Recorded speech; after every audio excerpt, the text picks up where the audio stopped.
Elizabeth Bathory को इतिहास की सबसे खतरनाक और वहशी महिला सीरियल किलर के तौर पर जाना जाता है, जिसने 1585 से 1610 के दौरान अपनी जवानी को बरकरार रखने के लिए अपने महल में 600 से ज़्यादा लड़कियों की हत्या कर उनके खून से स्नान किया। एलिजाबेथ बाथरी हंगरी साम्राज्य के ऊंचे रसूख वाले बाथरी परिवार से ताल्लुक़ रखती थी। उसकी शादी फेरेक नेडेज्डी नाम के शख्स से हुई थी और वह तुर्कों के खिलाफ युद्ध में हंगरी का राष्ट्रीय हीरो था।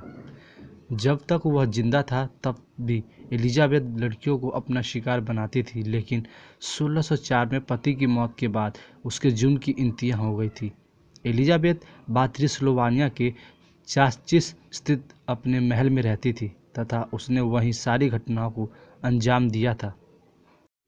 एलिजाबेथ बाथरी के दिमाग में यह फितूर था कि यदि वो कमसीन कुंवारी लड़कियों के खून से स्नान करेगी तो सदैव जवान बनी रहेगी।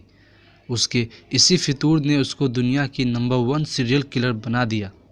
उसके इस काम में उसके 3 नौकर भी उसका साथ देते थे। क्योंकि वह एक ऊंचे रसूख वाली औरत थी, इसीलिए वो आसपास के गांव की गरीब लड़कियों को अपने महल में अच्छे पैसे पर काम करने का लालच देकर बुला लेती थी। लेकिन महल में आते ही लड़कियों के बुरे दिन शुरू हो जाते थे। वहाँ पर उन्हें मौत से पहले बुरी तरह प्रताड़ित किया जाता था। बर्बरता से उनकी पिटाई की जाती थी, उनके हाथों को जलाया या काट दिया जाता था।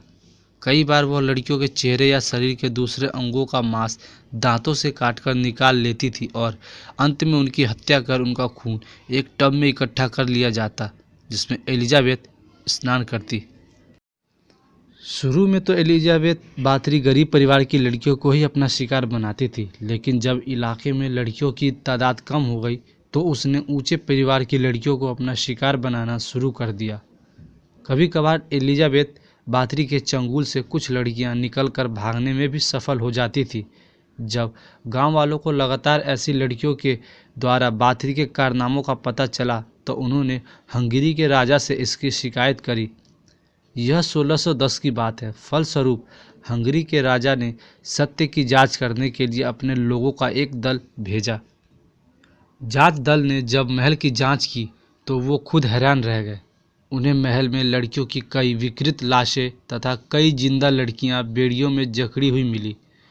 उन लड़कियों के बयान तथा वहां से बच निकलने में सफल रही लड़कियों के बयान के आधार पर जांच दल ने एलिजाबेथ बाथरी को तीनों नौकरों सहित गिरफ्तार कर लिया। तीनों नौकरों को तो मौत की सज़ा दे दी गई, पर एलिजाबेथ बाथरी के खानदान को देखते हुए उसे मौत तो नहीं दी गई, पर उसे उसके ही महल के एक कमरे में कैद कर दिया गया, जहां पर कि 4 साल बाद 21 अगस्त 1614 को उसकी मौत हो गई। अपनी 25 साल की हैवानियत के दौरान एलिजाबेथ बाथरी ने कितनी लड़कियों को अपना शिकार बनाया, इसकी कोई पुख्ता जानकारी तो नहीं है, पर विभिन्न रिपोर्टों में यह संख्या 300 से लेकर 650 के बीच बताई गई है।